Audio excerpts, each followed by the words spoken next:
Welcome back for the next session. Now I would like to introduce Dr. T. Hitendra Sharma sir to the participants. Dr. T. Hitendra Sharma received his PhD in Computer Science and Engineering from JNT Anantapur in 2013. He has more than 13 years of teaching and research experience, served as Associate Professor and Head of Computer Science and Engineering Department during 13 to 18 and worked as Principal from 18 to 21 January at SRIT Anantapur. Currently, Dr. Sharma is working as Associate Professor at Vasavi College of Engineering, Hyderabad. Dr. Sharma has published more than 30 research articles in various peer-reviewed international journals and conferences by Springer, Elsewhere, and IEEE. His research interests include machine learning, hyperspectral image processing, artificial neural networks, data mining, data science, etc. Dr. Sharma holds a project titled Dimensionality Reduction and Pixel Classification in Hyperspectral Images, funded by SERB with an amount of 18.3 lakhs. Project duration is from 19 to 21. This project is being executed under the mentorship of Dr. Swagatam Das, Department of Electronics and Communication Systems Unit, Indian Statistical Institute, Kolkata, India. Dr. Sharma has presented his research articles in reputed conferences held in various countries like Canada, USA, Taiwan, Brazil, and Malaysia. Dr. Sharma served as secretary for IEEE CAS chapter of Hyderabad section and served as chair of IEEE CAS GRSS joint chapter of Hyderabad section from 19 to 20 India R10.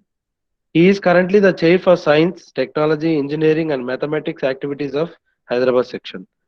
Dr. Sharma is a senior member of IEEE, IEEE CIS, IEEE GRSS, ACM, IE, and CSI. With this brief introduction, I request Sharma sir to take over the session. Yeah, thank you very much, Sudhir Garu, for the brief introduction. Uh, Before going to the talk, it's my responsibility to extend my sincere thanks to the organizers of this FDP on data analytics. Data analytics is not the major part of this workshop that the FDP sponsored by ACTE. This is cyber security and analytics. So now I got the opportunity to share some of the mathematical concepts which are very much essential for both data science as well as data analytics. So I am taking that part. As per the schedule, this lecture will be for 2 hours. So we'll be limiting the time.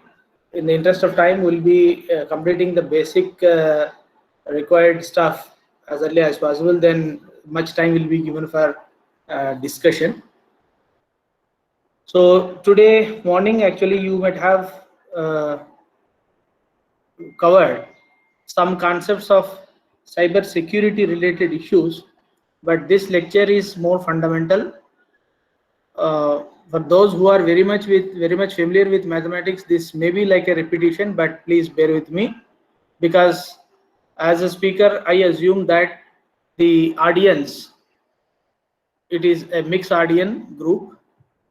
That means I assume that at least 50% of the audience may require the repetition of some basic concepts of mathematics, which are very much essential for data science and data analytics. So I don't give any sort of introduction to the data analytics as such, but straight away I will be going to the mathematical concepts.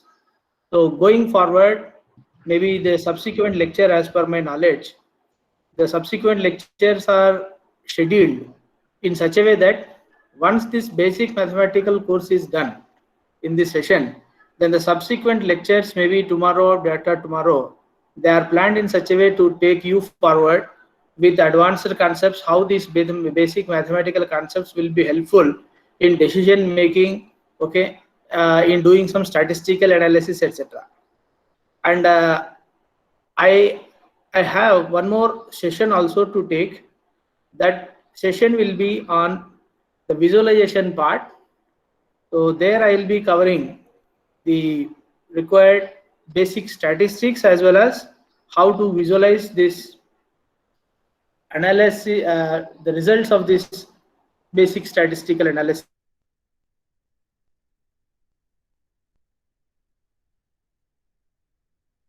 How I plan for these two lectures in this FDP.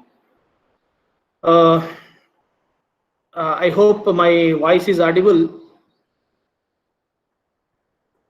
Can anybody please respond? Is my voice audible, clear? Yes, sir. Yes, sir. Yes, sir. Yes, sir. Yes, sir. Nice, nice. Thank you very much. Yes, sir. Audible, Thank you very sir. much. Thank you very much. Doing well. Doing well. Perfect. Perfect, sir. Thank you. Thank you very much. So I am now sharing my presentation. Sir, your voice is on. Thank you very much. The feedback, sir. They have own furnace. Own furnace is the quality check. Yeah. Is my screen visible? Yes, sir. It's Yes, visible, sir. sir. Thank you. Thank you.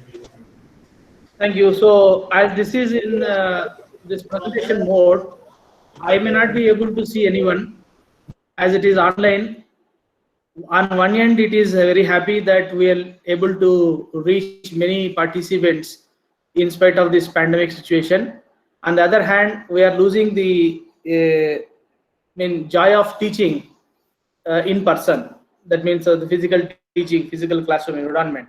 But anyways, we have to go by the tools available in order to live in this world in this kind of pandemic situations. Thanks to the ICT technology, communication technology, for enabling us to do this teaching without any interruption. So as I mentioned, my course, my content for this session is on basic mathematics for data analytics. So it is my responsibility to share you this one, the acknowledgement that for this lecture, a couple of days back, I have completed the course on Coursera, because what should be valid, what should be clearly required for a data scientist, a data analytics person, that in order to tailor my lecture, I have taken up this course in Coursera offered by Duke University. So this content, the content of this session, all the topics are now based on the course available in Coursera. So after this lecture, you may go back to Coursera courses, and if possible, you can apply for financial aid in order to acquire your Coursera certificate as well, so that you can also check your understanding, your ability to work with this basic mathematics with the help of Coursera. So that is one important clue I have to give it, and my sincere acknowledgements to the Coursera and the respective faculty members from Duke University who developed this course. So with the due acknowledgements, I am now going to the basic concepts of this mathematics. To start with, in data science and data analytics, the primary ingredient of this data analytics and data science courses is the set theory. This is, as I mentioned, this may be like a repetition, but it is required for anybody, for everyone to understand, or just to memorize, just to recollect all the basic concepts before we go to the advanced one, before we go to the real applications of these mathematics, right? In some problem solving using some Bayes decision theory, etc. So as I said, set theory is the basic ingredient, I believe. Most of us know what is a set. Set is a collection of well-defined elements. Non-empty sets doesn't have any element at all, right? We consider, for an example, non-empty sets. Empty sets doesn't have any element. We consider non-empty sets, for example, capital A, sets are always denoted by capital letters. This notation and all, these are all obvious. So going forward, I will not be focusing on some obvious things, right? So non-empty sets I am considering with 4 elements, and set of elements need not be, that element need not be only integers. It may be, even if it is integers, it may be negative or positive. That is what my intention to convey. And set need not be only collection of positive or negative integers. It may be fractions, it may be some strings like this, some names, some objects, names, etc. So that is what my intention to take this 2 as an example here. So A and B are now assumed in such a way. Another important concept is what is the number of elements exist in the set, that is the cardinality. So in precisely as I wrote it, all my slides will be clearly readable and self-explanatory. So after this lecture, if you go to that slide by slide, I believe that one can easily understand. That is how the slides are now being prepared, right? Once again, I should thank the Coursera again for giving me such a kind of very good content, which is clearly understandable by any person. So cardinality of a set is the number of elements in that set. So example sets are taken, cardinality of A and cardinality of B are now number of elements in A are 4 and number of elements in B are 3. Okay. So if the set doesn't have any elements, it is simply with no elements, with only empty braces. In such case, it is obvious that the number of elements will become 0, and that sets of that such a kind of set is called an empty set. So let us consider another set, capital A and capital B, like this. Capital A with 1, 2, 3 elements, and capital B with 2, 6, 8 with 3 elements. Both have same cardinality. So another key term here is A union B. Most of us know it is again a set. A union B is again a set of elements such that that element may be either from A or from B. I believe that everybody knows the symbol belongs to. So A union B is a set of elements, the element taken either from A or from B. The fundamental rule of this set is that no element in the set to be repeated. Okay, so if there is an element which is coming more than once, then it has to be avoided. So as per our definition of union, A union B becomes what? All the elements put together. So the element 2 is occurring both in set A as well as in set B, but as per the rule of this set, that element should be written only once. So hence the number of elements in A union B becomes 5. 1, 2, 3, 6 and 8 are such elements. Another important definition is intersection. Intersection of 2 sets is again a new set denoted by A intersection B, which is defined in such a way that it is a collection of elements where the element is either from element is both in A and in B. That means the element which appears both in A and set B, such elements put together, that collection of such elements becomes the set A intersection B. So as per the definition, the element which appears in both sets, capital A and capital B, here in this example is 2. So there is only one such common element. So that element constitutes the set. So the set A intersection B contains only one here. So that is about non-empty sets, empty sets, right? How to represent empty sets, what is cardinality, what is A union B, and what is A intersection B.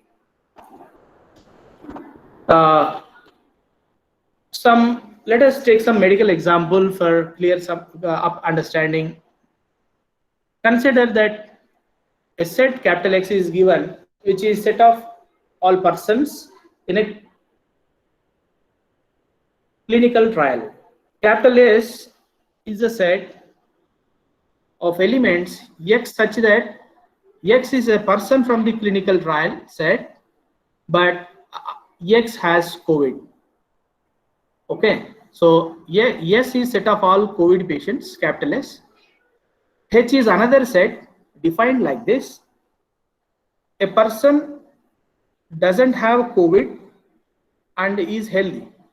Such persons, set of all such persons, collection of all such persons is H. So in other words, I can just assume that S is for sick persons and H is for healthy persons. Okay. So obviously one can understand the union of these two sets, because if you make the union of these two, S union H, put all the elements from A and all the elements from S and all the elements from H, so it is nothing but the collection of all persons in the clinical trial, that is X. And there is no person in common, obviously, because a person tested positive, he will not be healthy. So intersection, there is no chance of getting a person both positive and healthy. So this is according to the definitions of the sets S and H. So these are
Okay, screen is now shared, right?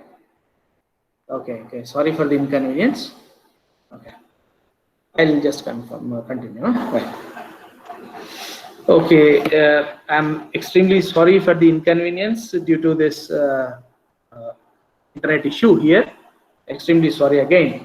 So I don't know where it got disconnected, but I am just taking one real-time example that in a clinical trial, set of all persons in a critical trial is denoted by capital X.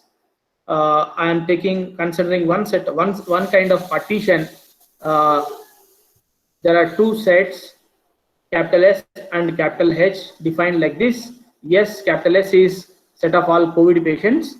Capital H is set of all persons in the critical trial who doesn't have COVID, and they are all healthy. So this is S union H becomes capital X, and S intersection H becomes empty. This is one partition of X. Another partition of X is defined like this. Capital P and capital N, that they are defined like this. P is nothing, is a set of all persons in the critical trial who are tested positive, and N is the set of all patients who are tested negative, denoted by capital N. Obviously, P union N becomes X and P intersection N becomes empty. That is what I just explained, so that you can again well connected with the content. So after seeing that, let us understand some interesting interesting intersections here. So we have four sets: S, H, P, and N. So S intersection P. This is one interesting intersection. What is capital S? Set of all patients, set of all persons who are sick. That means who are tested, who have positive, COVID positive. And P is they are tested positive. So this is the set of all persons who have positive, but they did not go for testing.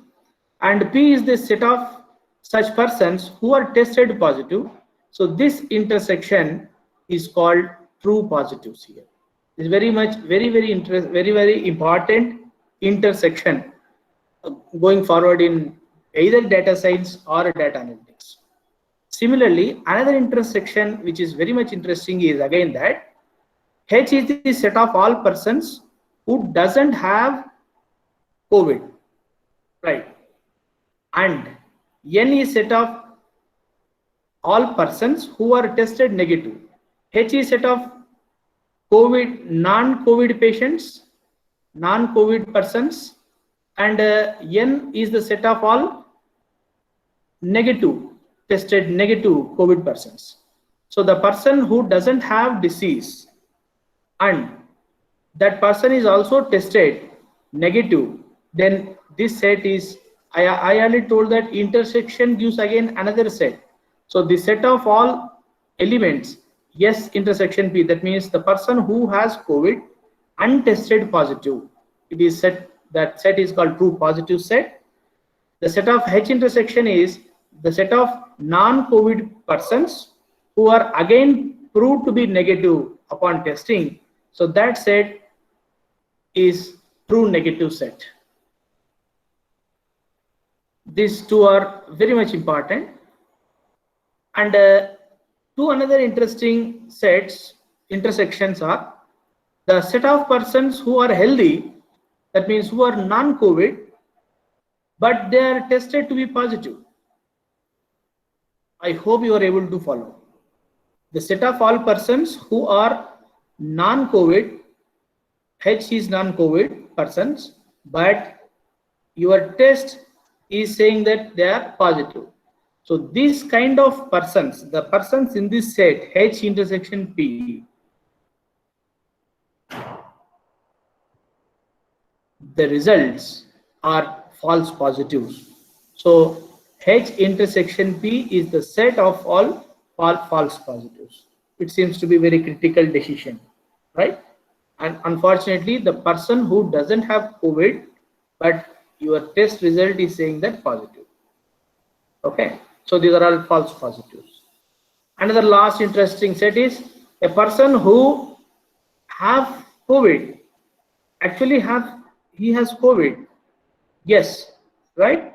And your some decision theory, let us we are applying, your machine or your learning algorithm, your decision is saying that they are non-positive. Capital N stands for negative COVID, right? Tested negative. They have disease.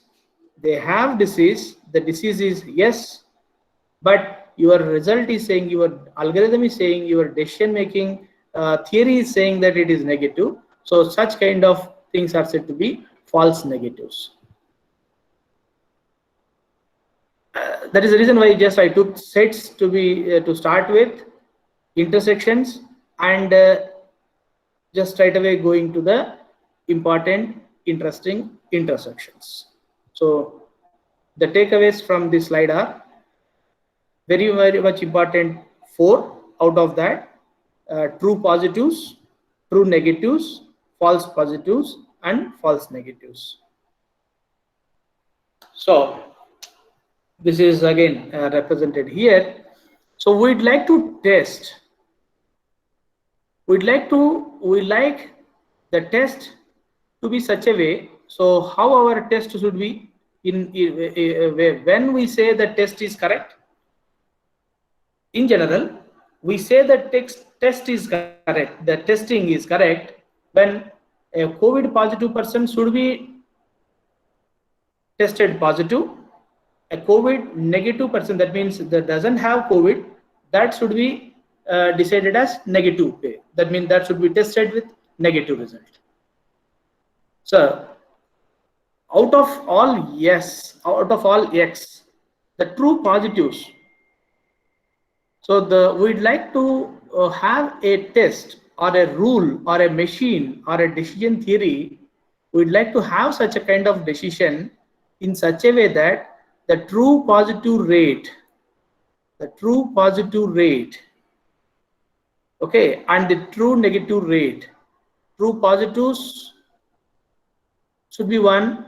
Ideally, we assume true negatives also should be 1. That means all COVID patients should be tested positive.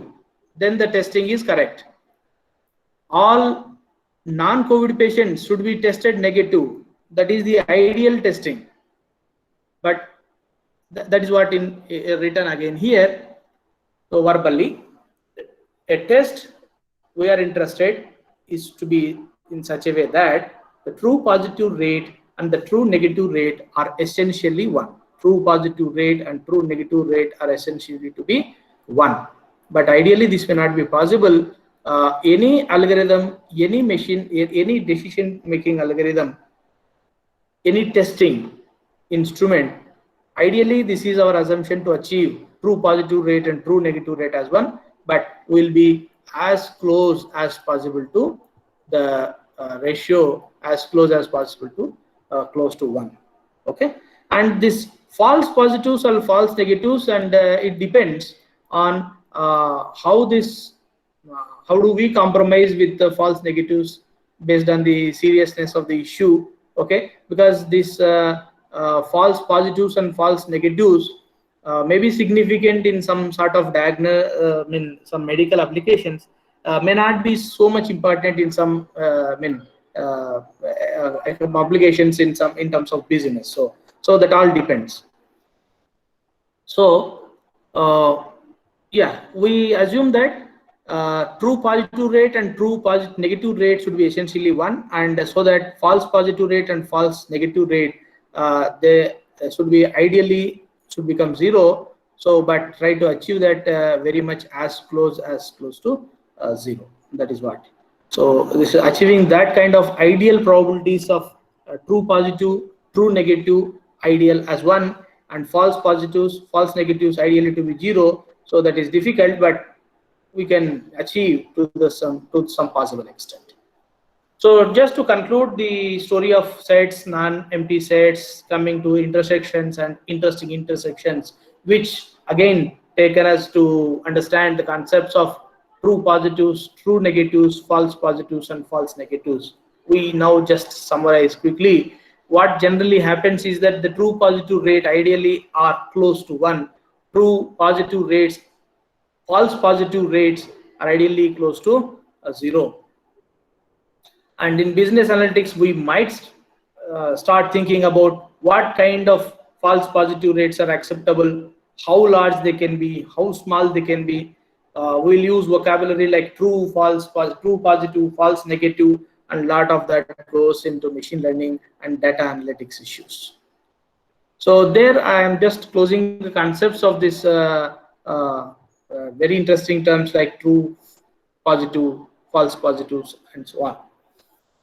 Now I'm taking to the new concept like principle of inclusion and exclusion.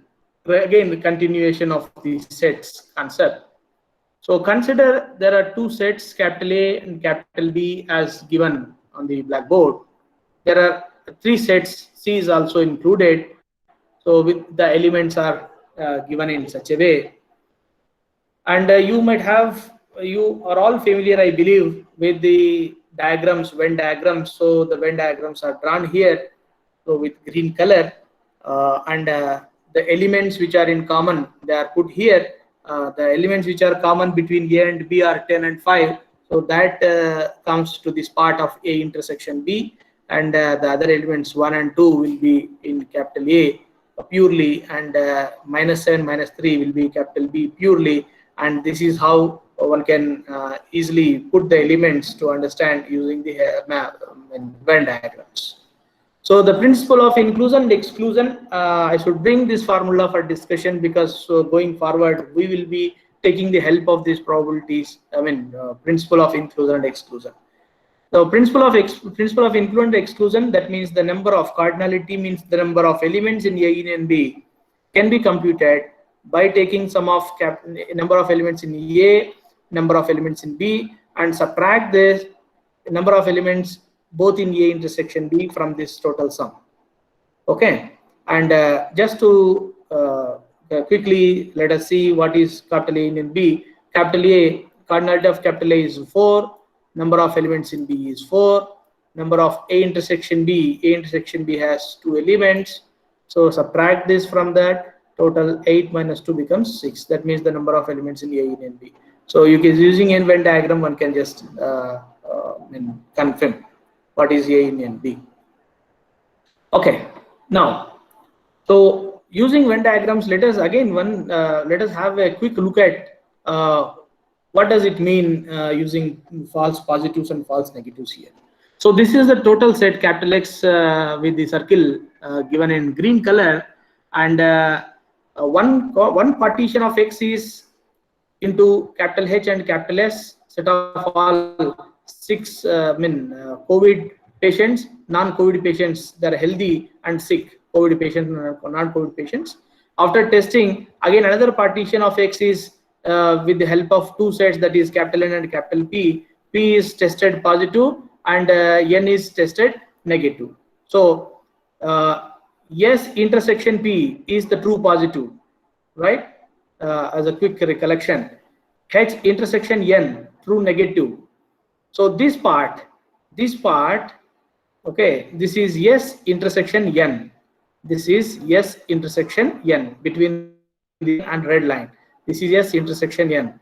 That means who are actually sick, that means positive, but they are tested negative. So these are false negatives. And this portion here, this is the intersection of what N and this is the intersection of H and P. This is red bar. After this, this is P is a region, right? And this is H region. So this part between this line and this red line and white line here in this portion. So this is nothing but your H intersection P. That means the patients who are healthy, but unfortunately they are tested positive. So these are all false positives. So again, this is a quick look at how these false negatives and false positives constitute in this Venn diagram. So we'll just stop the discussion on this false positives on set theory and go to the another important ingredient of this data science is a real number line. So the notations, let us have a look at notations very quickly. A set of all real numbers denoted by or. This should be, and I'm sorry, the typo, this should be like this, okay? And the set of integers denoted by z, and absolute values, everybody knows that absolute again is a function. Moving forward, we'll see why I'm calling it as a function. So absolute values, that means the function of minus x becomes plus x, so that the function is absolute function. Okay, so absolute values, whatever the value you take, either minus, negative or positive, it is always giving positive, right? Yeah, this is given here. So the general rule for any x belongs to R, any real number, if you take modulus of x, or this is absolute of x, we can read it as absolute of x as x if x is non-negative. If it is negative, it will be minus x. That means minus 2.5 becomes minus of minus 2.5 becomes plus 2.5. Very simple, right? So how do we just understand the real number line? So it is from minus infinite to plus infinite, right? I'm just giving all integer values here on the real number line, but in between 1 and 2 there are infinitely many positive fractions, like 1 after 1.1, again 1.1 to 1.2, again there may be very infinite number of points available in the real number line. Okay, so with all precisions for the numbers, and z is all such, so z is all integers including positives and negatives. This is what the notation which is required for the current discussion. And one again has to remember this interesting symbol, less than, right? It is 2 less than. One usually, it's a commonly read like this, 2 less than. So it is it will be appearing frequently in data science and data analytics. So how to read this? X is much lesser than y. X is much lesser than y, or x is 2 less than y. So an example to understand the symbol is like this: one is much lesser than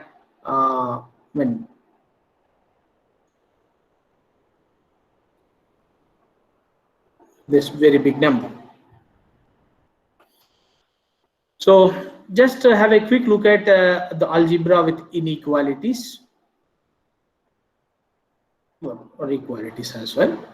A is equal to B. If A is equal to B, then A plus C is equal to B plus C. A less than B, then negative will change the symbol from less than to greater than. If A, B, C are real numbers and C is not equal to 0, then A multiplied by C is equal to B multiplied by C. If A is less than B, then A plus C is less than B plus C, irrespective of what is the number, what the value of C is. If A is less than B and C is less than 0, then that means if C is negative, then A multiplied by C is greater than B multiplied by C. The proofs of these rules or inequalities is not in the scope of this discussion. If anybody interested, they can take the proofs from any basic algebra textbook. Okay. However, for the current discussion, these are enough for us. Hello. I'm in a meeting. Tell me, please. Okay.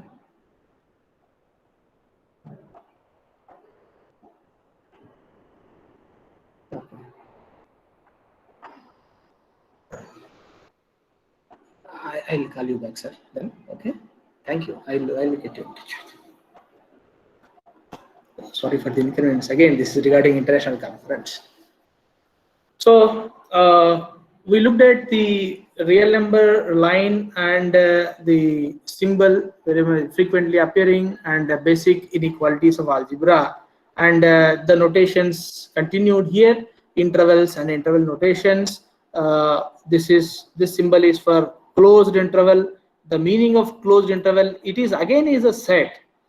Closed interval AB is again a set of all real numbers such that x is greater than or equal to a and x is less than or equal to b. That means x takes the values between a and b, including a and b in the real number line.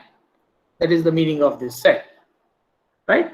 And this set, you can assume, this is also, you can define set of all elements, set of all real numbers which are in between a and b, including a and excluding b, including a and excluding b, up to, that means x less than b only is allowed. Okay, so this is again the set. So the interval is a set of such elements which takes from a to the elements less than b, and this set, open interval a comma closed interval b, this is again, this interval is a set of all such real numbers which takes the values between a and b, excluding a, including b. That is what in simple sense. And this open interval a comma b is a set of all real numbers, in between a and b, excluding both a and b, So the open interval AB is a set of all such real numbers between a and b, excluding small a and small b. So let us have a little test on our understanding so far. If x plus 5 is equal to 10, then what is the value of x? This is very elementary level of problem. X becomes what? 5. Very easy to solve. Now given another question here. Given 1 plus x plus 5 is less than 10, 1 less than x plus 5 is less than 10, find the value of x. In this case, is this true that that x takes only one value? No. So this inequality is satisfied even if you take x is equal to 5. 1 is less than 5 plus 5, 10, right? 10 is less than 10, it is false. So it will not take x is equal to 5. So x will not be equal to 5. So what are the other values here? If you take x is equal to -4, then -4 plus 5 becomes 1. 1 less than 1 is again false. So x will not take the value -4 also.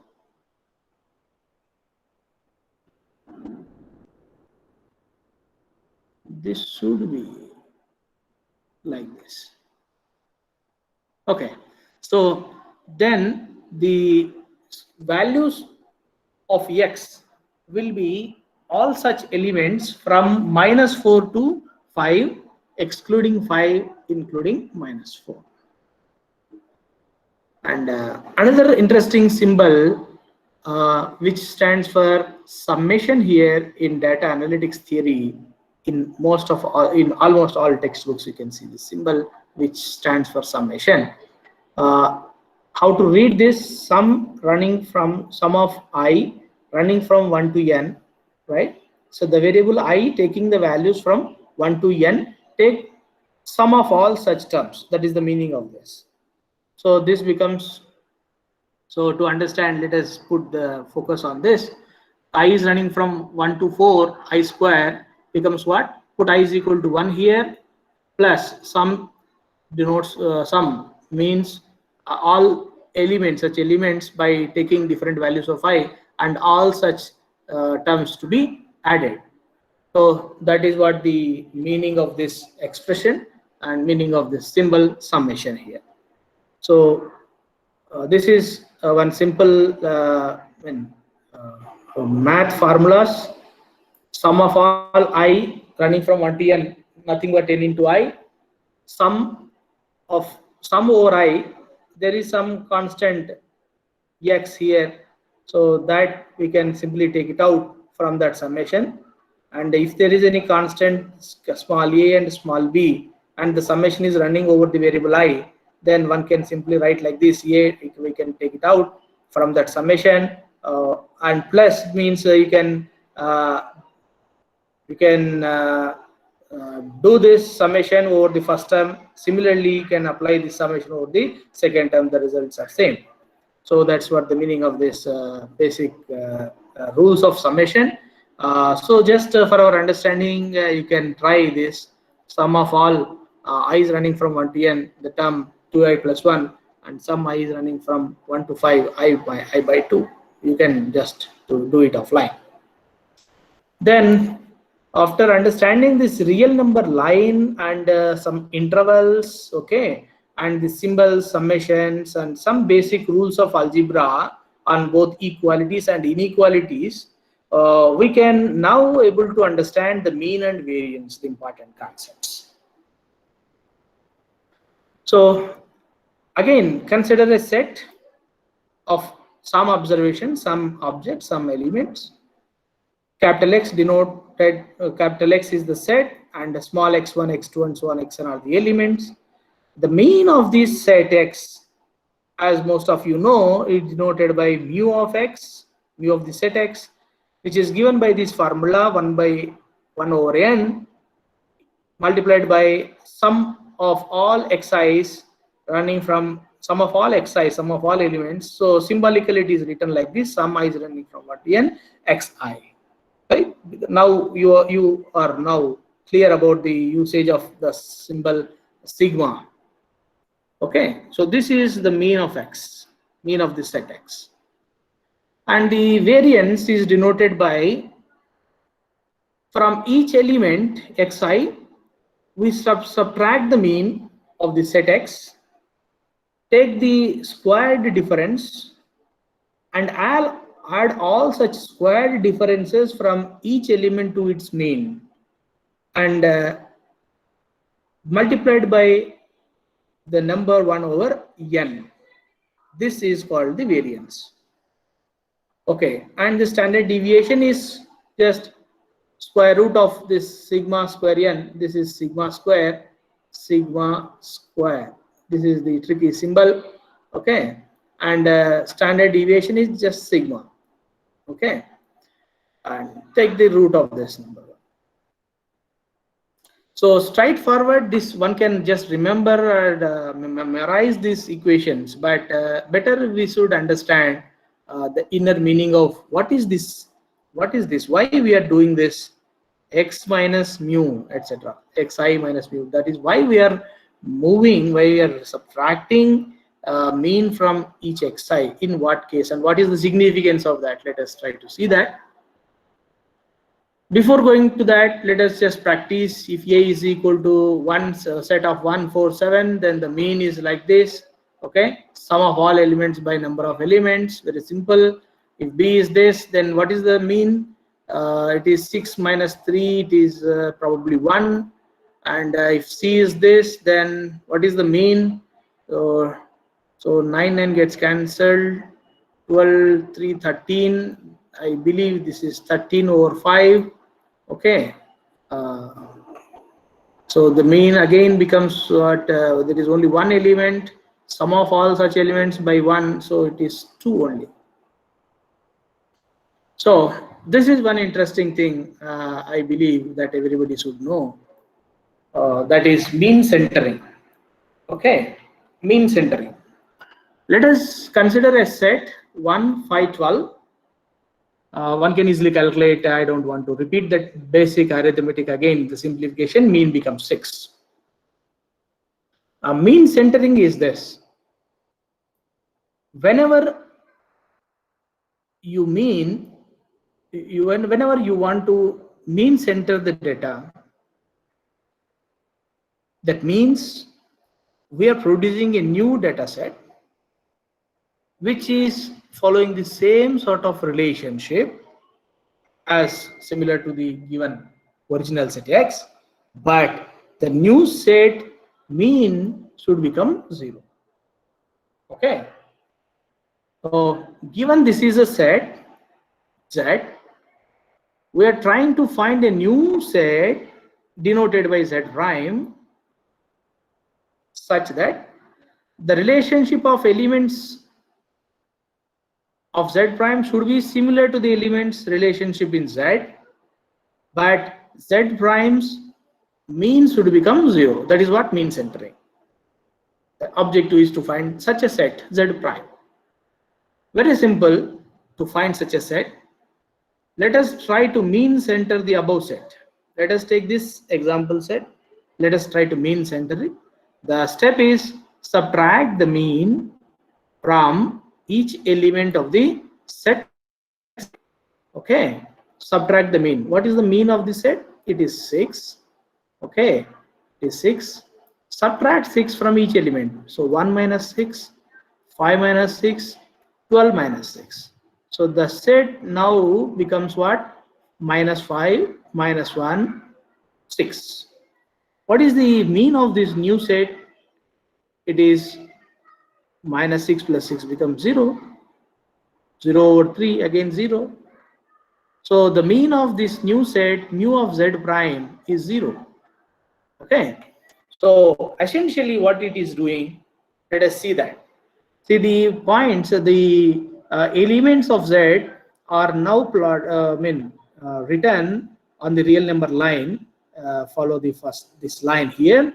So 1, the blue, the numbers with the blue ink, blue color are the elements of Z. So 1, 5, 12. Okay, and the new elements of the new set Z prime are with the red color here. So 1 is shifted to minus 5. Second element became minus 1. The third element became 0. Earlier, what is the mean of these three elements? The mean of Z, it is 6. Now the mean is now shifted to what? 0. This is what the mean shift, mean centering. Okay, I hope you understand this very simple but essentially important, but very much important concept called mean centering. So the key point here is that find the mean of this set which we want to mean center, subtract the mean from each element, you will get a new set. That set mean of the new set becomes obviously 0. That is what the process of getting mean centering. Okay, so we have understood now what is mean and what is mean centering. Okay, so after mean centering, the new set mean should become 0. That means shift the mean to 0. That is what the straightforward simple way of saying that mean centering. Mean after that variance, let us see. Usually these statisticians, data scientists often doesn't like large numbers, right, and large amounts of information. They want to be very precise. So that will be helpful again to summarize any set, any distribution. So we want to summarize the set by small numbers. One such small representation is mean, but mean alone is not enough to characterize the set. Okay, so because one reason I'll give here, I want to just summarize the set Z.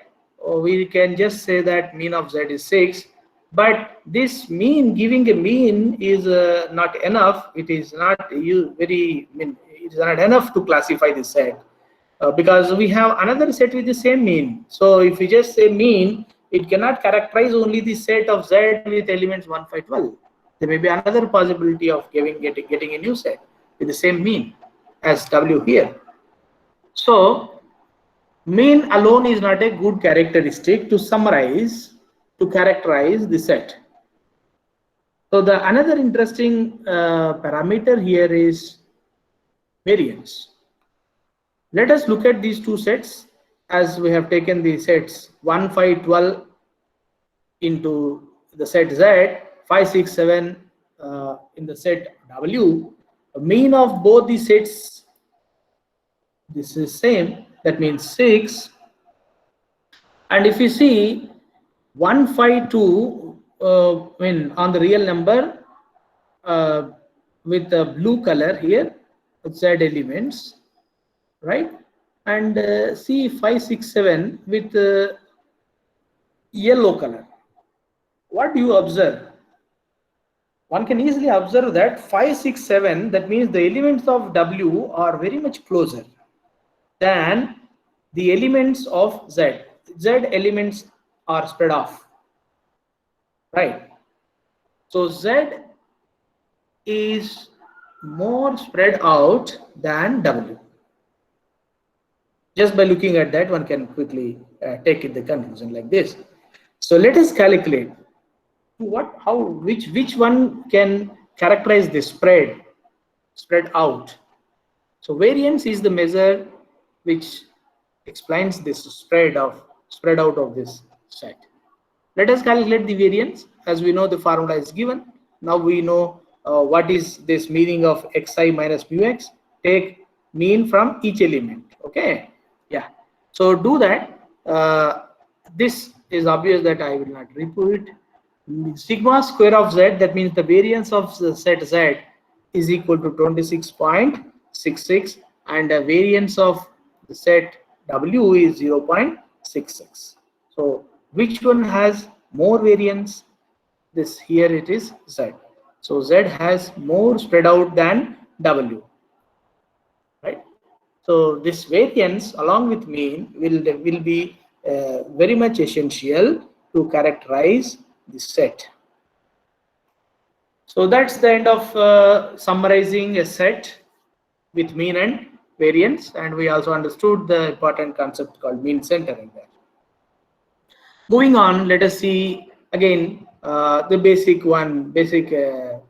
math here about the Cartesian plane and plotting of points on the Cartesian plane. So this is Cartesian plane with the x and y axis with 4 quadrants here. This is all positive quadrant, right? Both x and y are positive here. Here on this plane, x is negative and y is positive.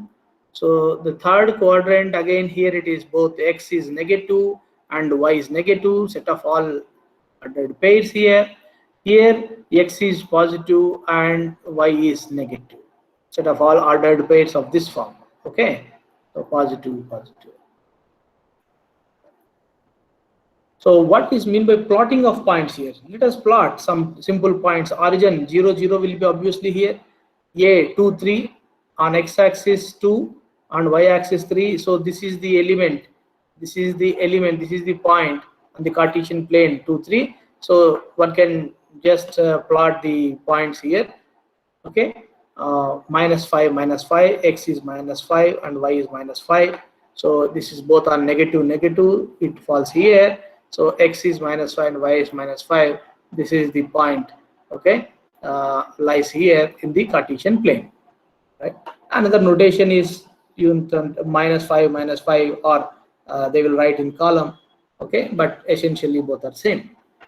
So we know x-axis, y-axis. What is the actual meaning? What is the basic meaning of x-axis? X-axis is nothing but set of all ordered pairs where y is 0. Y-axis is set of all ordered pairs xy where x and y are real numbers. Okay, x are y-axis is set of all ordered pairs in the Cartesian plane where x is 0. Okay, on y-axis x elements become 0, on y-axis y elements becomes 0. So this is again the quick look at what is positive first quadrant, second quadrant, third quadrant, fourth quadrant. So the use of this plotting of points in a Cartesian plane, this understanding will help us to understand distance calculations between points in a plane, and it will also help us to understand the nearest neighbors concepts, which is very easy and important concepts in decision theory. and clustering in data science as well as data analytics. So let us see how this distance can be understood. So in a Cartesian plane, so moving forward, I am just taking the previous contents. Okay, in the Cartesian plane, assume that there is a point here and there is another point here. Okay, put this focus on this first one, first blackboard. Okay, A is capital A comma small b. This is CD are the 2 points. We want to find the distance between the point A and point C. Okay, and the distance formula is very simple, which is square root of C minus A whole square plus D minus B whole square. So you know this distance formula. Okay, Euclidean distance formula, but it is derived from the theory of Pythagorean theorem here. So in the from Pythagorean theorem, it is the statement of Pythagorean theorem, z square is equal to x square plus y square. So given x, y are the 2 sides of the right angle triangle, okay, then z square is equal to x square plus y square. Okay, opposite side square plus adjacent side square. This is the hypotenuse. So z now simply given like this. Now what is x here? This is C minus A. What is x? X is the distance, right? X is horizontal distance. What is horizontal distance? How to get horizontal distance? This is C minus A. Okay, so A from C, right? From A to C. That means the distance, horizontal distance, and this is what? The vertical distance. Vertical distance is D minus B. So put this as per the formula. So this is what we require. Z is equal to square root of horizontal distance square plus vertical distance square. That's it. So put this into with this C minus A and D minus B, you will get the distance formula. Okay. So this is very easy to understand from Pythagorean theorem. And what is the concept of nearest neighbor? Nearest neighbor, in detail, you may be having a chance to go into details maybe in subsequent lectures, but I will give what is the core meaning of this, what is the crux of this. So nearest neighbor, assume that there is a Cartesian plane and the points are plotted like this, and there is another there is a point x plotted in the Cartesian plane. We want to know the nearest neighbor of x. So we know how to compute the distance now, okay, from the previous slide. So you can compute the distance from x to every point here in the Cartesian plane, and the point which is at the minimum distance from x becomes the nearest neighbor of x. So after knowing the Cartesian plane, point plotting and distance computation, one can easily understand this concept called nearest neighbors. Another concept which is here is mentioned like clustering. So clustering is ideally the process of grouping the data items, in such a way that the distance, again you know the Cartesian plane, these are points in the Cartesian plane. Clustering means identify such groups, identify one, this as one group, this as one group, such that the distance between points in same group will be less, and distance between points between groups, okay, will be high. So distance between points from different groups should be high. Distance between points in the same group should be less. So that is how. So the technical terms you can definitely explore in subsequent lectures as you go to the details of these clustering examples. Okay, and the scope of this lecture is not to discuss the clustering concepts in detail. Okay, yeah. So using the symbol 2 less than, so distance from a cluster, ideally what is the characterization of what is the principle of clustering is that if the 2 points capital A and capital B in one cluster, then AB distance should be very minimum when compared to what? A and C, because A is in one group and C is another cluster. So distance between A and B should be less than distance between A and C, 2 less than A and C. Okay, and also should be 2 less than A and B. D is again somewhere in some cluster which is at very much distance from this capital A. Okay, yes. Then another interesting and important one is slope. Assume the Cartesian plane again, okay, and assume that we have observed 2 points in the Cartesian plane. This is small AB and this is small CD. What is the slope of this line joining these 2 points? So again, it is again a basic thing, m, but the thumb rule here is nothing but, okay, very simple, easy to remember. When this one is rise by run, okay, rise by run. Okay, this is the slope. Again, using this Pythagorean theorem here, there is nothing. Okay, the concept. So slope is nothing but your rise by run. What is rise? Rise in y value. Okay, as we move along, as we run, what is the run from A to C? So from A to C, the difference is C minus A. This is run here. What is rise? Rise is change in y. So from where to where? It is from B, okay, it reached to D. The difference is D minus B. So this is the rise and this is the run, right? So the slope of this line joining these 2 points capital A and capital B is nothing but the fraction between, right, rise and run. Rise over run. Rise is D minus B and run is C minus A here. So after knowing this, one can simply calculate the slopes. But essentially one should understand that there are 2 different types of slopes, positive slope as well as negative slope. That means if slope gives what? A number here. It's a fraction. That fraction may be positive or sometimes it may be negative. For example, in this case, the run is 3 minus 2, rise is 3 minus 2, and the run is what? 3 minus 1. So the slope of this line AB is 1 over 2, it is 0.5, it is positive, right? It is positive slope.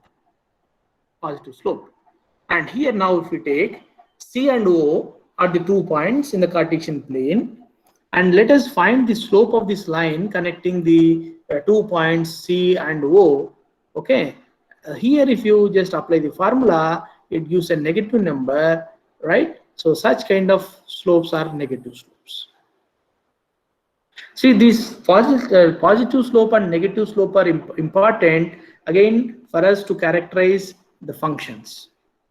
Okay. Yeah. So this is a very small line given there are 2 points. So in case of some big lines, it can be generalized. Let us take a line which goes from the point 2, 1. Here it is given 2.1 point. This point is given in the Cartesian plane. Okay, and it is running through 3.2 and it is running through 3.2. So it goes in this direction and again it passes from 2.2 and runs this way. What is the slope of this line? Okay, so this line doesn't have only these 2 points, 2, 1 and 3, 2. Let us characterize the line. So the line is again also, if you look at, line is again, it is a set of all such points, right? A set of all such points. Let us define this formally. Denote L is the line. As we said just now, line is a set of all points xy in the Cartesian plane. such that we should characterize this. Now let us see, let us formalize. See, if you take any xy, what is that it is satisfied? It has to satisfy, as just now we discussed, if these 2 points are in the same line, right? And what is the slope you can calculate? What is the slope? Slope is given as 1. What is the formula for slope? Slope is equal to difference between y values over difference between x values. Okay, rise over run. So y minus 1. So if you take x minus 2 this side, then it becomes an equation like this: y minus 1 is equal to 1 into x minus 2. That is what we put here straight away. So the line L, which passes through 2, 1 and 3, 2 and going this way in that direction and going this way in the other direction, the line is characterized by the set of all ordered pairs in the Cartesian plane satisfying this equation: y minus 1 into x minus 2. Okay, so again this will give us another interesting formula, that is point slope formula. If a line has slope m and if a point is on the line x naught, y naught is on the line L, then this line has this equation: y minus y naught is equal to m into x minus x naught. So I hope now with this illustration in this example from the left part, one can easily understand how the point formula can be understood. Then y-intercept. What is the y-intercept here? Let us see. We want to know where this line passing through this point to 1, having a slope m is equal to 1, where it touches the y. That is what the y-intercept. We don't know as of now where it touches, where this line, if it extended passing through 2.1 with slope m is equal to 1, we don't know where it touches. Let us currently put it as small b. As this is the point on the y-axis, x value becomes 0 as per the definition of y-axis, and this is unknown value currently put as b. As we know from the previous slide, the L is set of all such points which satisfies this equation if it is passing through 2, 1 with the slope 1. Y minus 1 is equal to 1 into x minus 2. So take that y minus 1 is equal to 1 into x minus 2. Right? Here, put this point 0, b, because 0, b is also on the line.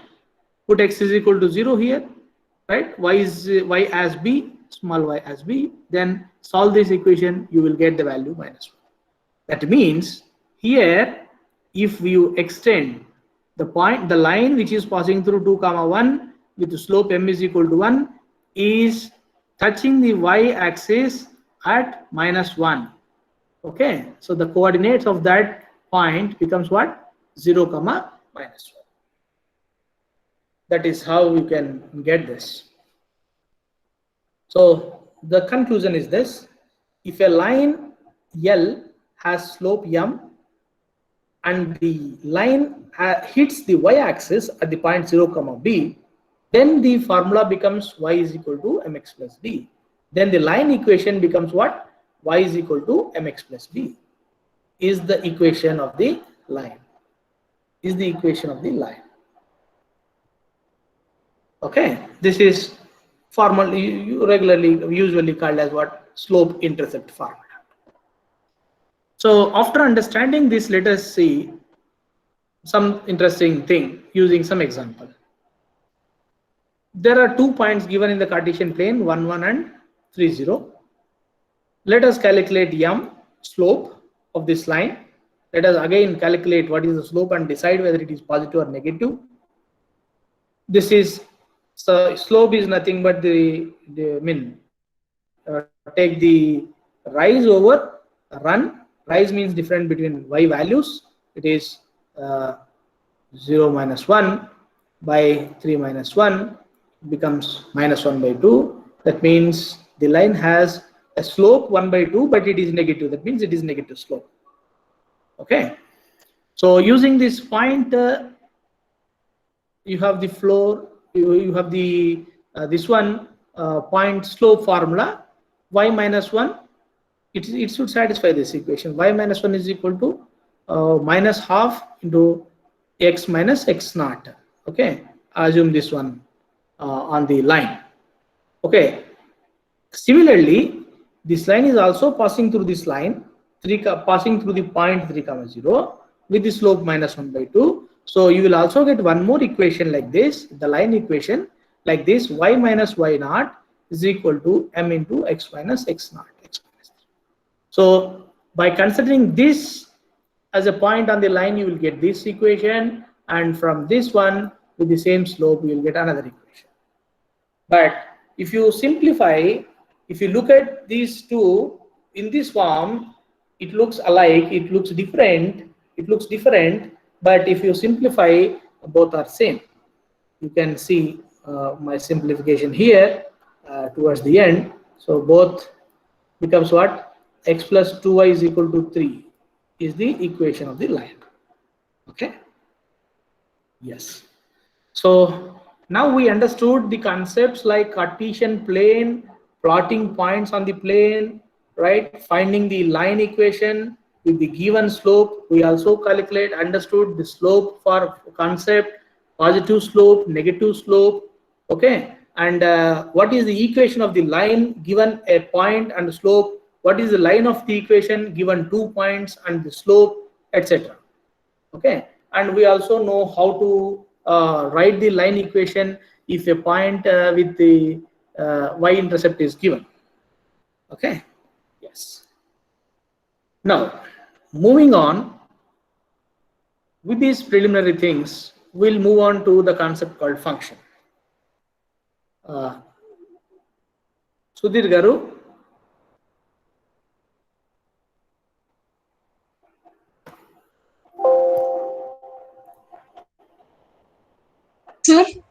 Sir. Madam, good afternoon. At what time I should stop? Because there are few interesting concepts coming. Maybe up to, you can go up to 2:20 or so, sir. Okay. Okay, I have half an hour time again. Yes. Probably. Nearly half an hour. Yes, thank you. I'll just see that. Yes. So I'm taking to the other concepts which are very much essential again. From sets, we understood the Cartesian plane, we understood the formula for equation of a line. Okay, after knowing that, let us understand the concept of function as well. So a function maps from set A to set B. Okay, both are non-empty sets from set A to set B.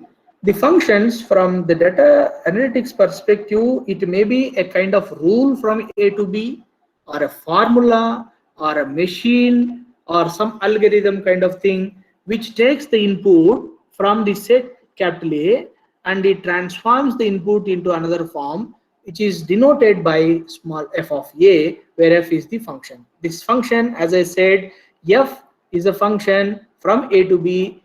F need not be f may be a rule, a formula, a machine, or any such algorithm for that matter. Okay, let us focus some.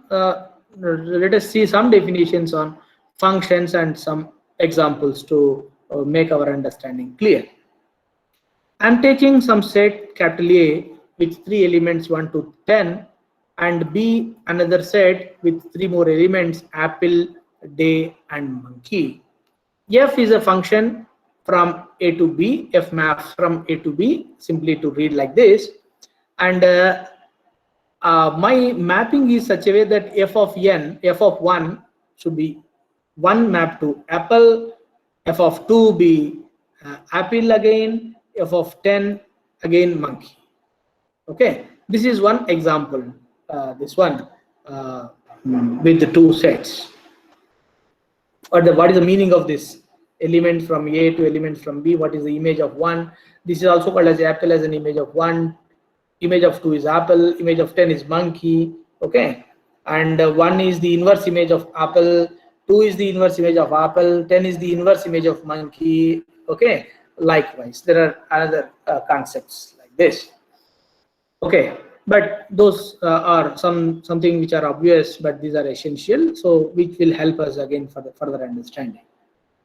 So we take some realistic example like y is a set of all years, and we are trying to find a function which determines the profit, which maps every year to either profit or loss. So profit takes the values of the set years and it maps to the values in another set which are real values, which defines which is determining the profit or loss of that particular year.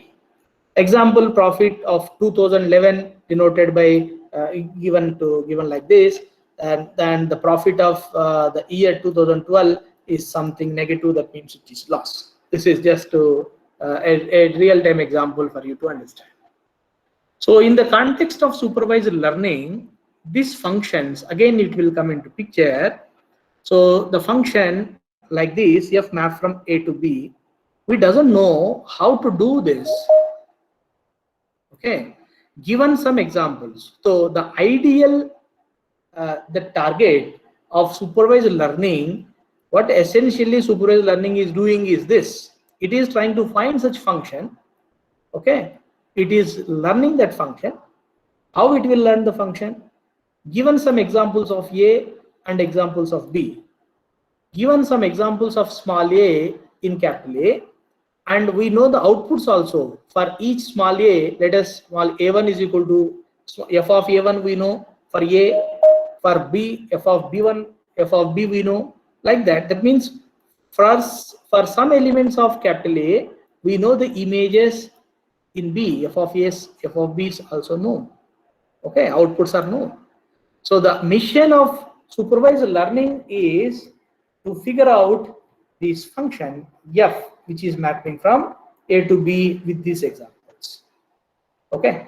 So this is ideally what the supervised learning is focusing on, and further in subsequent lectures you will take this concept as the base, and your further masters instructors or your next speakers will explore well how f is learned from these examples, right? So I'll stop this functions discussion on functions here. Then graph of functions. So we know the line equation, right? We know the function. What is graph of function? This is the line here with the blue color, okay. Y is equal to x square is the function, and y is equal to x square is the function. If you take all x, y points and put that points in the Cartesian plane, connect all that points, it will give us a graph. That is nothing but the graph of a function. This is the graph of function y is equal to x square, okay, and this is the graph of the function y is equal to 2x minus 1, okay. So this is how to draw the graphs. What is the graph of a function, okay. Then what is this formula again? F of x is equal to x minus 1. Here f of x is equal to 2x minus 1 is the formula. Similarly, g of x is equal to modulus of x is again a formula, okay. For each formula you will get some sets of ordered pairs, like for x is equal to 1 you are finding f of x, for f is equal to 0 you are finding f of x, etc. subsequently, and all such points are plotted, you will get the graph. That is how you get the graph of a given function. Now yes, this is the graph of what? Your g of x is equal to cardinality of x. Take all x values, take x is equal to 2, you will get plus 2. Take x is equal to minus 2, you will get minus 2. Take x is equal to minus 1, you will get 1. Take x is equal to 1, you will get 1, right? F of x, that means g of x is 1. So connect all the points, right? You will get this graph. This is the graph of your function g of x is equal to cardinal modulus of x. Take one more example, y is equal to 2x plus 1, as we have taken this formula, y is equal to 2x minus 1. So the graph can be obtained by finding all points, taking different x values, you can calculate y values, plot all these points, right? You will get that. So in general, if G is mapping from R to R, the graph of G, what is the graph? Graph is nothing but the collection of all such points, right? Collection of all such points satisfying this equation, satisfying this function. That's it. Okay. Yeah. This is how you can plot, right, graphs of given functions. This is the plot of graph of given function h of x is equal to x square, which is popularly called as quadratic. Okay. And now all the lines here drawn in the Cartesian plane, all these graphs will not be representing functions as such. So just by looking at the graph of an equation of a formula, how to determine whether this is really representing a function or not. Okay. There is another way of deciding whether the given one is a function or not. Okay. That is from sets, relations. From relations, again, we'll get that definitions. But very simple way of testing whether the line representing a function or not, whether the graph representing a function or not, is very simple by using vertical test. So we have taken two equations. This is one function y is equal to 2x minus 1 here, y is equal to x minus 1, and yeah, this one in blue. There are two curves drawn here with red and one is blue. I am applying one vertical line. If I draw vertical line moving either left side or right side, at any point this vertical line touches this red line only once. If a vertical line touches the graph of an equation only once, then that equation, that function, that equation is representing a function. So any vertical line intersects the graph of a function only once. This is the graph of a function. It will be graph of a function because at any instance this vertical line touches this graph only once. This is a function. Okay, but let us take this yellowish line. So the yellow one cannot be graph of a function because it fails the vertical line test. What is the test of vertical line? Vertical line should touch the graph of function only once, but the vertical line touches the yellow one twice, right? Then it means that it fails the vertical test. This is a very simple test to decide whether the graph is graph of a function or not. Okay. Yes. So that is what the end of the story of the functions, graphs of functions using vertical line, how to determine whether the graph representing a function or not. Okay.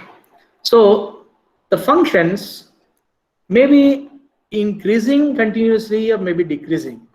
Let us consider that. Now this is a function. This is the graph of a function f with red line here. It is strictly increasing because the definition of strictly increasing is like this. If you take 2 points on x-axis, let us say A and B, such that A is less than B, A is less than B, then f of A is also less than, strictly less than f of B, right? Such function is said to be strictly increasing function. On the other hand, if A is less than B, if f of A, let us observe the blue line here, f of A value is greater than f of B, f of A is here, f of B is here, somewhere here, right? So on the other hand, f is said to be strictly decreasing whenever if A is less than B, we have f of A is greater than f of B, then such function f is said to be strictly decreasing. So in this example, which are given on the blackboard here, red one is f is strictly increasing, G is strictly decreasing. Okay, then what about H? What about H? Is it increasing or decreasing? It is neither increasing nor decreasing function. How to test it? Okay, we will do that test after this slide to understand some examples. So this is exponential function, f of x is equal to 2 power x. I am taking three different functions. F of x is equal to 2 power x. So take all x different values, f of x values, plot this, you will get this. Okay, this is f of x. And to get the graph of g of x, take different values of x and determine g of x using the equation given and plot all the points here, connect them, you will get the graph of this function g of x. So looking at the graphs of these functions, f of x is increasing, f of x is increasing, and g of x is decreasing. G of x is decreasing. Okay, and the function h of x is equal to x square, which is quadratic function. It goes in the negative direction on the negative x-axis, and y values will be increasing on the positive x-axis. So it is decreasing on one side and increasing on other side. So it is not continuously increasing, not continuously decreasing. Okay. So other way you can simply write like this: this h of x, which is x square, which is the quadratic equation, which is strictly increasing from 0 to infinite in this interval. Okay, I hope you understand the terms intervals, and it is strictly decreasing from minus infinity to 0, including 0. Okay, that is way one can see the strictly increasing, strictly decreasing functions. So some real world examples, like if your height will not grow with respect to your age, after some time your height will be stagnant, right? So your height is like a function of your date of your age. Your height is a function of your age, and it will be constant after some time. Okay, so this is increasing, but after some time it will be stagnant, right? It is not strictly increasing, it is increasing, that's it. Okay, and another example is that if assume that the car after first release, after production, okay, if the years are passing on after production, after releasing the first car, then the value of the car obviously will go down. Okay, if the car getting older, the value of the car will become less than the previous years. So the function, the price is a function with respect to the age of the car.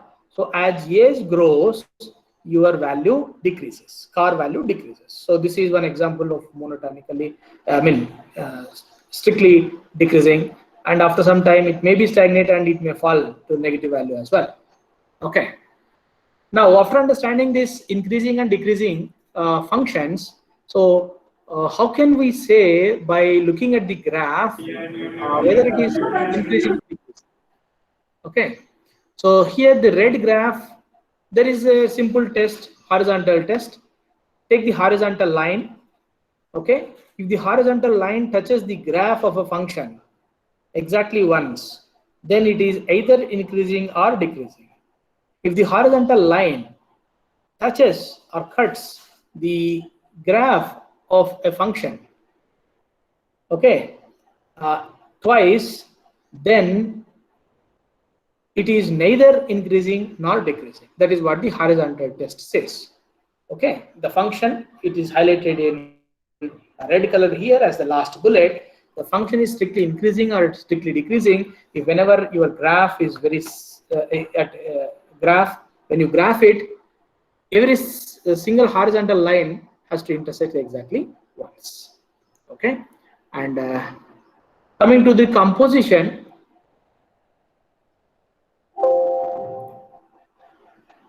Okay.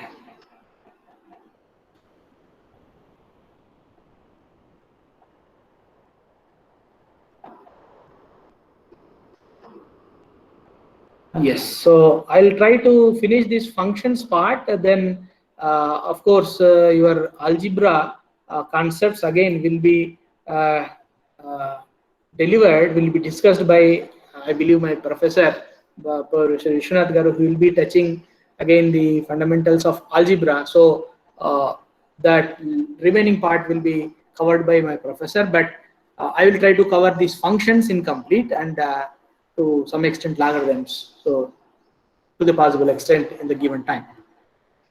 So as after understanding the concepts of functions, let us quickly look at the composition and inverse. Okay, composition is this: G following F, composition of two functions, G composed with F denoted by G circle F. If F is given, F function is given, G is given, then G circle F, composition of G and F. Okay, it can be read like this: G composed with F, or simply G following F. Is this one? G first apply function F, F is x square, and G of x square. So whenever x is there, just replace, apply the function G here. So that goes like this: x square plus 5.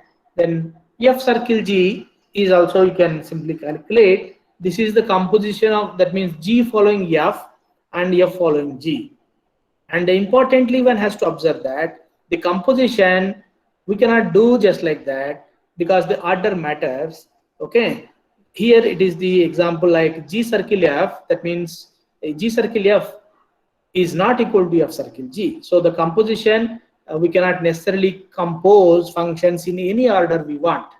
Okay, and another thing is that we cannot necessarily compose the things in whatever order you want. Often you can, but you will not get the same answer. Okay, that is what the example given. Very clear. Okay, and the inverse of a function. Let us take some functions. The composition of two functions, that means F is F, G circle F, again will give what is G circle F, F of x is equal to. So there is a special type of function that when you compose them, you undo what you did. Okay, you undo what I did. So in such case, F and G, they are said to be the inverse of each other. Inverse of F is denoted by F inverse. So in this example, F of x is equal to x and G of x is equal to x over 2. There are two functions which are inverse of each other. Okay, and inverse, if the graph F fails the horizontal test, F has no inverse. So that is one very interesting, very important warning, that all functions cannot have inverse. Okay, how to find this? If a function F of x is equal to x square, it take like this and do the horizontal test. If the horizontal line touches more than once, then such function doesn't have inverse. So another way to understand and conclude here is that the functions which are either monotonic, either strictly increasing or strictly decreasing, are the only ones having the inverse. Okay, others do not have. Okay, then this quickly one can understand what is the tangent line slope of a graph. So assume that the graph is like this, graph of a function f of x. Okay, so like this. At any given point, you can draw a line which is touching that point. Okay, this is called the tangent line of a graph at x is equal to small a. Now we want to find the slope of this tangent, which is also called as the rate of change of f of x at x is equal to a, and popularly known as instantaneous rate of change. So at x is equal to a, the rate of change of this line is nothing but the slope of the line is given by this formula.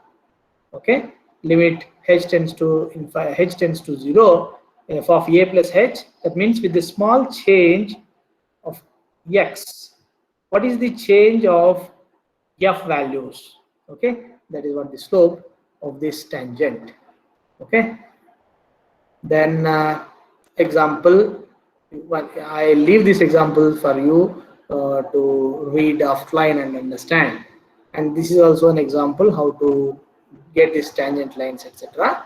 And the formula is given, and how to find this f dash a. Given f of x is equal to x square, how to find the derivative? Derivative is nothing but the slope of this tangent. Okay, f dash a at x is equal to a. What is the derivative of the function at x is equal to a?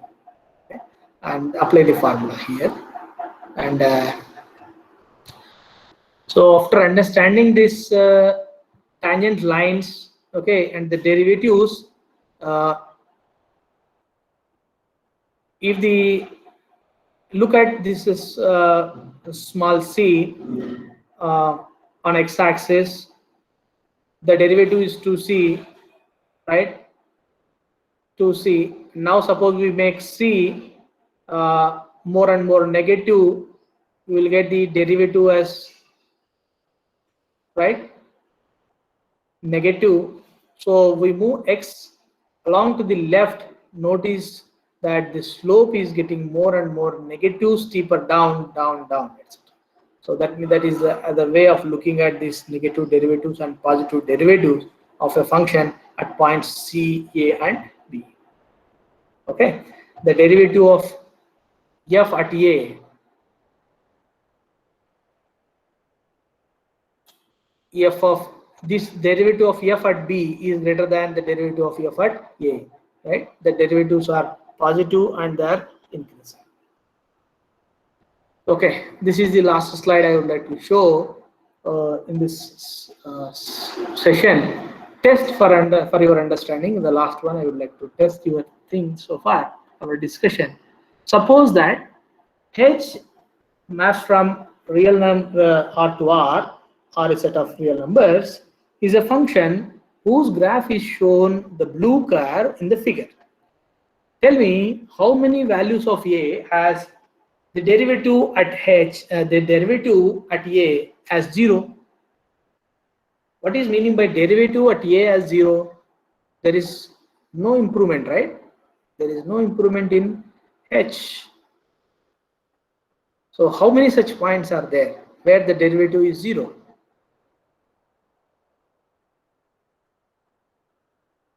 Can anybody answer? This is the function. This is the graph representing a function. I'm asking you for how many values of small a your derivative becomes 0. Your derivative becomes 0. At this point, is the derivative become 0? No. See here. This is the point where the derivative becomes 0, and this is another point such derivative becomes 0. So that means there are two such points where the derivative of the function, the derivative becomes 0. Okay, and now onwards the concepts will be like this. I'll be sharing these slides to you for further study.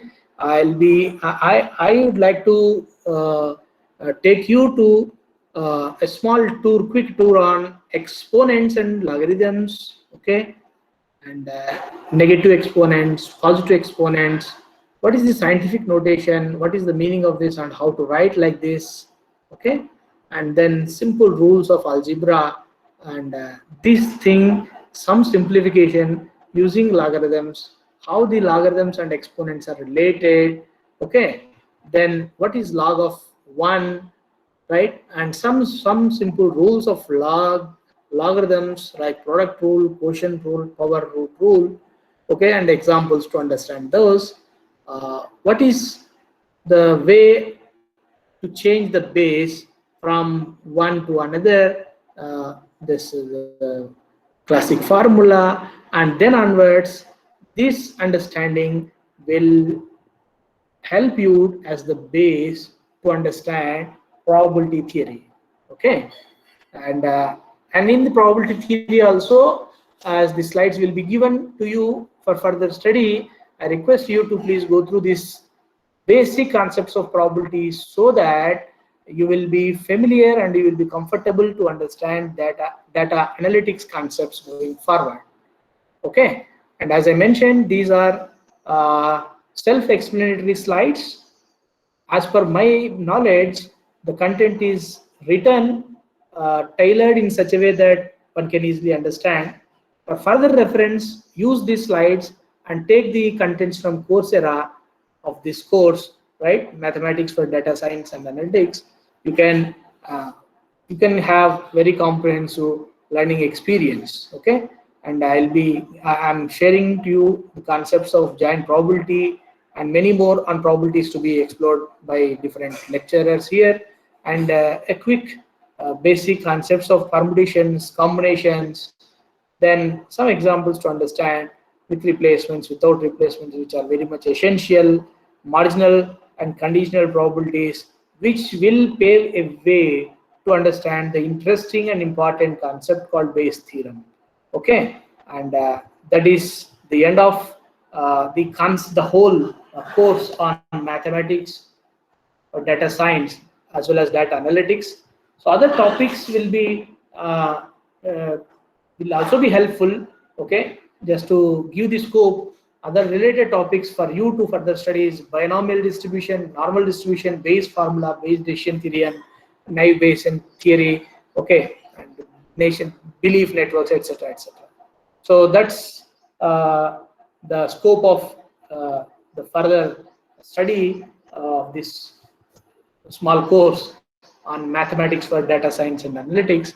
I sincerely acknowledge Coursera for making the teaching content available for the teachers like us to understand and share to other fellow colleagues and students as well in the classrooms.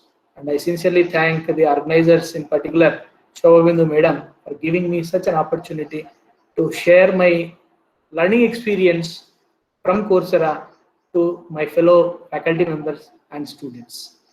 So with this, I thank the organizers once again, and I am now signing off. Madam, it is now to the organizer. So thank you very much, sir, for your session on maths for data analytics. It's really difficult to teach maths through online especially, but you made it very simple. Thank you very much, sir. And all the participants, this is the end of the sessions for today. And tomorrow morning, we'll have the session at 9:30. So please do join us by 9:30 sharp tomorrow. And please do join